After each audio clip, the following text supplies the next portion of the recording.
Tuljapur drugs प्रकरणामध्ये आता 13 पुजाऱ्यांचा सहभाग असल्याचा आरोप होतोय आणि यावरनं काँग्रेस नेते विजय वडेट्टीवार यांनी टीका केलेली आहे।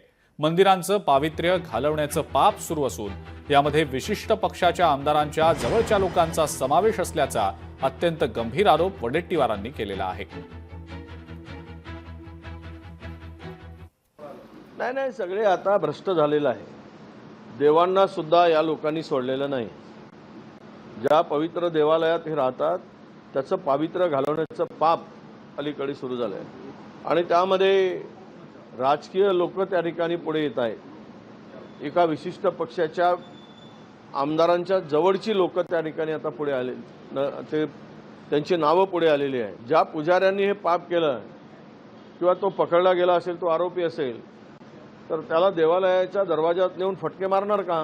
की मंदिरामध्ये देवाची पूजा करून धार्मिक भावनेशी लोकांच्या भावनेशी खेळतो, त्यामुळे त्याला फटके देणं हे पुण्याचं काम होईल आणि जो फटके मारेल त्याला अतिपुण्य लाभेल। लोकशाही मराठी ऐका, पहा, जागरूक रहा।